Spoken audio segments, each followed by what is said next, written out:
Good evening, good afternoon. How are you doing? And welcome to another small connect group Bible study. And once again, we are still in what? The Max Lucado's Be Anxious for Nothing. Today we're dealing with chapter 10. Um, you know, this is a chapter that I really, really believe in. I know I've been saying that, but here's the thing. We find ourselves oftentimes at believing in everything else, but instead of believing in God and what God will do to us. I'm sorry, it was chapter 9. I do apologize. Think about what you think about, and I like the title. Think about what you think about. I often tell people you have to change your perspective on the way you see things. We can see things positively and negatively. We can see things, from someone doing something to us or somebody doing something for us. There's a thing in relationships called love languages, and the love languages are so very important. One there, and if we know they're acts of kindness, gifts, words of affirmation, quality time, and physical touch. But let me show you something. Can you imagine a person who is a person who has a high physical touch, and they're with someone who is acts of kindness? Okay. Acts of kindness is someone that likes things being done for them that they can actually do for themselves, but it shows that to them, by someone doing it for them, their loved one doing it for them, it shows that this person cares enough about them. That's how they receive their love. Physical touch, that person receives see that love from someone by touching, hugging, holding hands, caressing, massaging, kissing, those kind of things. And now, the funny part, sometimes people with acts of kindness, they're not really big on physical touch, you know? So what happens is the person who's high on physical touch is not receiving that. And they're because they're so high on physical touch, they're more or less like wanting someone to be there with them. It's really like the story between Mary and Martha, okay? And what happens is we have different ways of showing love. And one wants to say one is right when the other one's right.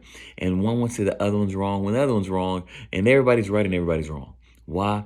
Because it's about perspective. Now you may say, well, Pastor, what does this have to do with think about what you think about? Because oftentimes we create anxiety in our lives because of our perception on things. We feel this person doesn't care about me because they're not treating me this way, or they didn't say hello, or they didn't handle me this way, or this job doesn't value me because they didn't honor my days off, or, they won't give me the raise that I think I deserve, or, they didn't give me that promotion that I wanted, so they don't value me. They don't give me flowers. They don't give me a card. It was appreciation weekend. They didn't give anything for me. And we get all in a tangent about that. And it really has nothing to do with it whatsoever. It's our mindset. They may be able to look at it from another aspect. They may say, well, we give bonuses. We didn't give raises. They may look at it and say, I give you time off and you have flex schedules because I value you and I want you to spend time outside. That's how they may be looking at it. But then also, it goes deeper.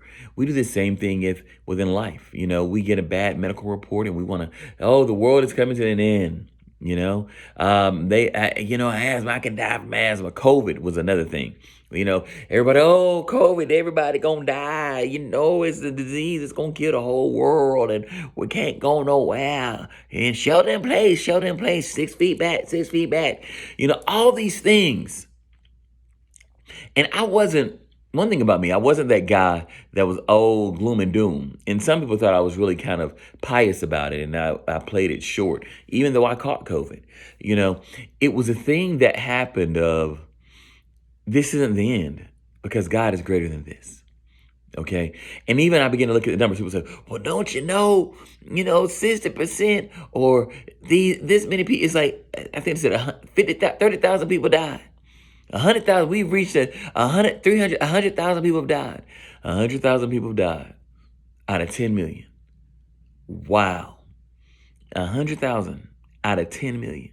150,000 out of 12 million. Guess what?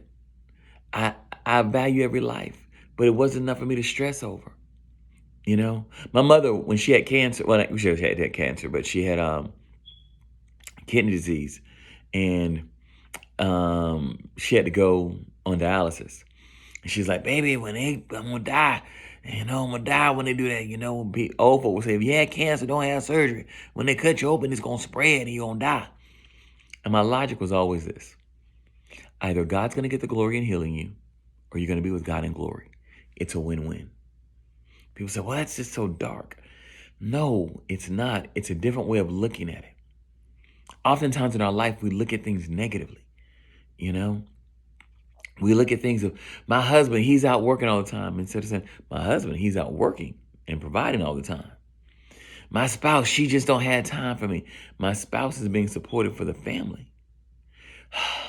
My spouse is always nagging me. Versus my spouse sees the greatness in me and is trying to speak life into my situation and wants me to be better. See, it's a mindset.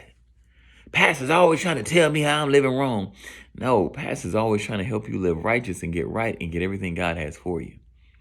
So today, we're going to talk about what we think about and changing our perspectives on life. We're going to start changing and stop being negative because remember, the power of life and death abides in the tongue. You know, we can actually speak ourselves to death and then we can also speak ourselves to life.